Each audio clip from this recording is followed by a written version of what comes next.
नमस्कार, आप देख रहे हैं न्यूज प्लेटफॉर्म। आज की खबरों की दुनिया में आपका स्वागत है।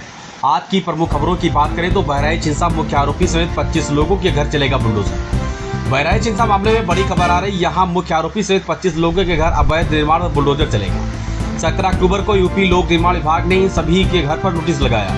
सभी को अगले 3 दिन के भीतर घर खाली करने का निर्देश दिया गया। महाविकास अघाड़ी जल्द करेगी सीट बंटवारे पर बड़ा ऐलान। महाविकास अघाड़ी जल्द ही सीट बंटवारे पर बड़ा ऐलान करने वाली है। इस बारे में शिवसेना यूबीटी नेता उद्धव ठाकरे ने कहा कि सीट शेयरिंग पर बातचीत आखिरी दौर में है। उनका कहना था कि 1 से 2 दिनों में सीट शेयरिंग की पूरी तस्वीर साफ हो जाएगी। बाबा सिद्दीकी हत्याकांड, लॉजिस्टिक सपोर्ट को देने वाला आरोपी गिरफ्तार। बाबा सिद्दीकी मामले में मुंबई क्राइम ब्रांच ने और कुछ आरोपियों को गिरफ्तार किया गया है। जिन लोगों को गिरफ्तार किया गया उन पर साजिश में शामिल होने और लॉजिस्टिक सपोर्ट देने का आरोप लगा है। मनी लॉन्ड्रिंग केस में दिल्ली सरकार के पूर्व मंत्री सत्येंद्र जैन को मिली जमानत। मनी लॉन्ड्रिंग केस में दिल्ली सरकार के पूर्व मंत्री सत्येंद्र जैन को जमानत मिल गई है। नई दिल्ली की राउस एवेन्यू कोर्ट ने उन्हें जमानत दी है। जानकारी के अनुसार उन्हें 50,000 की निजी मुचलके पर जमानत दी है। उन्हें 7 जमानत दी गई। उन पर केस से जुड़े लोगों से मिलने पर रोक होगी। महाविकास अघाड़ी की प्रेस कॉन्फ्रेंस। महाविकास अघाड़ी की प्रेस कॉन्फ्रेंस में महाराष्ट्र कांग्रेस अध्यक्ष नाना पटोले ने कहा कि चुनाव आयोग ने चुनाव की घोषणा करते हुए कहा कि हमको पारदर्शी चुनाव कराना है, लेकिन महाराष्ट्र में बीजेपी को यह पता है कि हम चुनाव हार रहे हैं, इसलिए वोटर लिस्ट में लोगों का नाम काटा गया है। कांग्रेस और शरद पवार साहब के विचार के लोगों का वोट काटा जा रहा है। अगर दम है तो सामने से लड़े। राज्य की तिजोरी में लूट की जा रही है। इस पूरे षड्यंत्र के पीछे देवेंद्र फडणवीस और एकनाथ शिंदे शामिल हैं। हम लोग चुनाव आयोग से इसकी शिकायत करेंगे। पर संभालते ही मुख्यमंत्री नायब सैनी का बड़ा फैसला। हरियाणा के मुख्यमंत्री नायब सिंह सैनी ने आज कार्यभार संभाला। उन्होंने चंडीगढ़ स्थित हरियाणा सिविल सचिवालय में पदग्रहण किया और कार्यभार संभालते ही बड़ा फैसला लिया। उन्होंने राज्य के सभी सरकारी अस्पतालों में क्रोनिक किडनी रोगियों के लिए निःशुल्क डायलिसिस सेवा की सौगात दी। उन्होंने कहा है कि भविष्य में सभी मेडिकल कॉलेज में भी निःशुल्क डायलिसिस की सुविधा प्रदान की जाएगी। बाल विवाह मामले में सुप्रीम कोर्ट का अहम फैसला। बाल विवाह की घटनाओं पर सुप्रीम कोर्ट ने अहम फैसला सुनाया है। सुप्रीम कोर्ट ने कहा है कि केवल दंडात्मक कार्रवाई से इस पर रोक नहीं लगाई जा सकती है। कोर्ट ने निर्देश दिया है कि बाल विवाह को रोकने के लिए अधिकारियों की विशेष ट्रेनिंग हो। इसके लिए हर समुदाय के लिए अलग तरीके से अपनाया जाए, लोगों में जागरूकता बढ़ाई जाए। बाल विवाह निषेध कानून को पर्सनल लॉ से ऊपर रखने का मसला अभी संसद में लंबित है। बहराइच एनकाउंटर के आरोपी जेल भेजे गए। बहराइच एनकाउंटर के सभी आरोपियों को सीजीएम कोर्ट में पेशी के बाद 14 दिन की न्यायिक हिरासत में भेज दिया गया है। सीजीएम प्रतिभा चौधरी के सामने पुलिस ने 5 आरोपियों को पेश किया था। अब्बास अंसारी को जमानत मिली। मनी लॉन्ड्रिंग के मामले में आरोपी मऊ के विधायक अब्बास अंसारी को सुप्रीम कोर्ट ने जमानत दी है। चित्रकूट जेल में बंद रहने के दौरान पत्नी से गैरकानूनी ढंग से मुलाकात करने के मामले में सुप्रीम कोर्ट ने अब्बास अंसारी को जमानत दी, लेकिन अब्बास अंसारी भी जेल में ही रहेगा। सुप्रीम कोर्ट के खिलाफ गैंगस्टर एक्ट मामले में जमानत देने से इनकार किया है। सुप्रीम कोर्ट ने इस मामले में अब्बास अंसारी को जमानत के लिए हाईकोर्ट जाने को कहा है। ओटीटी प्लेटफॉर्म की निगरानी के लिए दायर याचिका खारिज। ओटीटी प्लेटफॉर्म की निगरानी के लिए नियामक बोर्ड के गठन की मांग को लेकर दाखिल एक जनहित याचिका सुप्रीम कोर्ट ने खारिज कर दी है। याचिका में कहा गया था कि थिएटर में फिल्म रिलीज होने के लिए सेंसर बोर्ड का सर्टिफिकेट होना जरूरी है, लेकिन ओटीटी कंटेंट के लिए ऐसी कोई व्यवस्था नहीं है। इसके चलते इन प्लेटफॉर्म पर हिंसक और अश्लील कंटेंट की भरमार है। गुरमीत राम रहीम को सुप्रीम कोर्ट से झटका।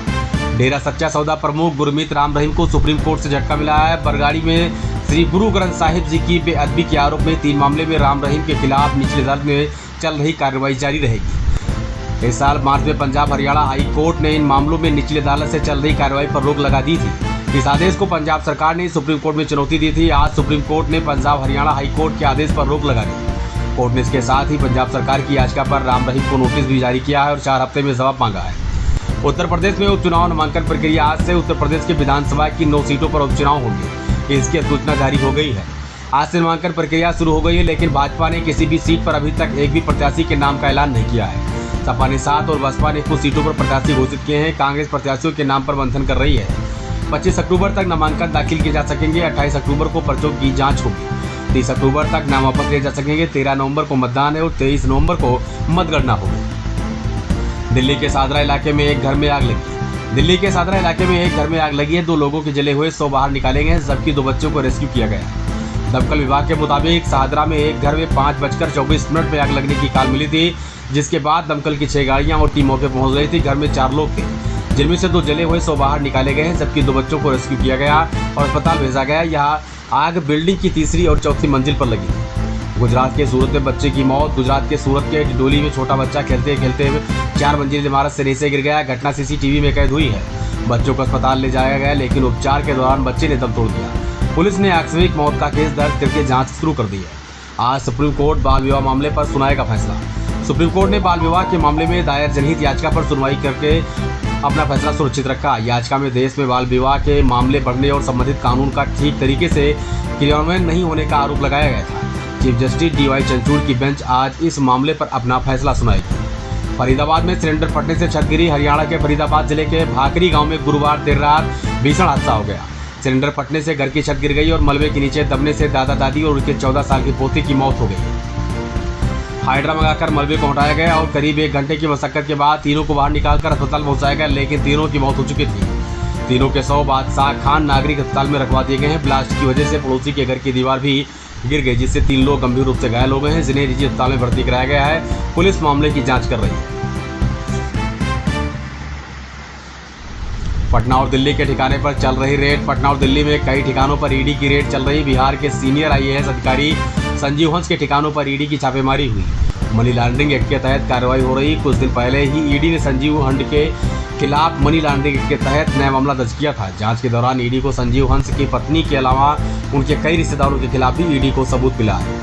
झारखंड में पहले चरण की चुनावी प्रक्रिया आज से। झारखंड विधानसभा चुनाव 2024 के लिए नामांकन प्रक्रिया आज से शुरू हो रही है। पहले चरण के लिए नामांकन भरने की आखिरी तारीख 25 अक्टूबर है। 28 अक्टूबर को नॉमिनेशन की स्क्रूटनी होगी और 30 अक्टूबर को प्रत्याशी नाम वापस ले सकेंगे। 13 नवंबर को पहले चरण का मतदान होगा। कानपुर में यूनिवर्सिटी में जूनियर्स की रैंकिंग। उत्तर प्रदेश के कानपुर में हरकोट बटलर टेक्निकल यूनिवर्सिटी के डॉक्टर APJ अब्दुल कलाम छात्रावास में जूनियर्स की रैंकिंग हुई है। बीटेक तृतीय वर्ष के 3 छात्रों के चतुर्थ वर्ष के छात्रों ने रैंकिंग की। पीड़ित छात्रों ने नवाबगंज थाने बुधवार रात रैंकिंग और जानलेवा हमले की FIR दर्ज कराई। एक छात्र का सिर फटा है, 2 अन्य छात्र घायल हुए हैं। विश्वविद्यालय के प्रोक्टोरियल बोर्ड में भी पीड़ितों ने अपनी शिकायत दी है। विश्वविद्यालय प्रशासन इसे रैंकिंग नहीं बल्कि छात्रों के बीच हुआ झगड़ा मान रहा है। दूसरे पक्ष को भी प्रोक्टोरियल बोर्ड ने तलब किया है। ऐसी ताज़ा तरीन खबरों के लिए देखते रहिए न्यूज़ प्लेटफॉर्म सुधीर पांडे के साथ।